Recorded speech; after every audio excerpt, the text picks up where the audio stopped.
Okay, so here is another program that makes use of arrays, and we have some arrays of images here. I have an array of 10 pictures, or 10 paintings, and then we have an array of 5 frames. That's a separate array.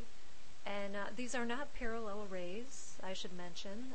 We have the 10 pictures and the 5 frames. Either array has no bearing on the other. They do not have related information or anything like that. And then at the bottom here we have a 2-dimensional array of colors, just like we saw in the Color Squares program. It's pretty much identical. It may be shaped a little differently, but the technique is the same with the nested looping and all that. So it is kind of a larger program, but really all of these techniques you have done before. So if you just tackle it little by little, which is what we're going to do in this video series, it's actually not too difficult. So I'm going to go ahead and choose a painting. Okay, and then I'll choose a frame to go with it. And then maybe I'll try some wall colors here.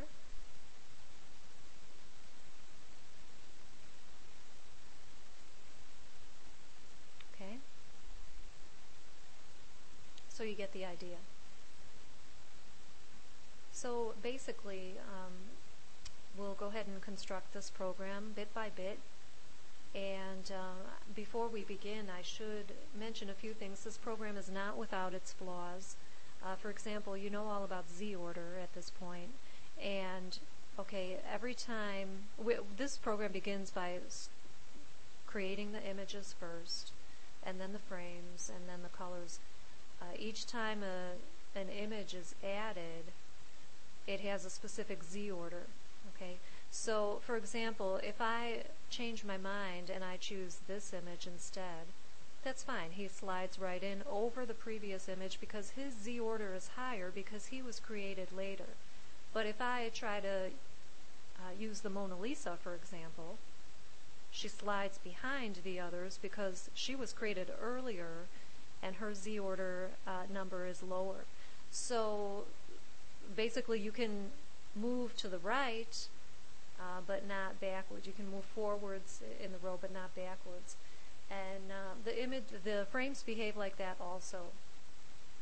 Now the colors are no problem. You can click all the colors and it'll just change this. This is a rectangle shape, and we just modify the background color of the rectangle shape. So the colors aren't a problem. But so, you know, we could manipulate the Z order and stuff like that, but that would just really open lots of cans of worms, and then this would cease to be a simple instructional example. So let's just keep it simple and realize that there are flaws here, but it's by no means a professional quality program, but it serves its purpose to demonstrate yet another use for arrays. And this is something that you might see.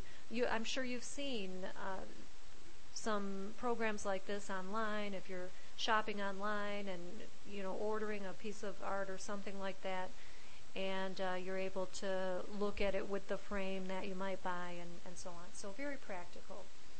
Another thing I'll mention before we begin with the code is that I did use that similar naming conventions and organization as you saw in the 12 Days of Cupcakes. So we have paintings, this paintings folder, and in it I have painting 1, painting 2, painting 3, and so on.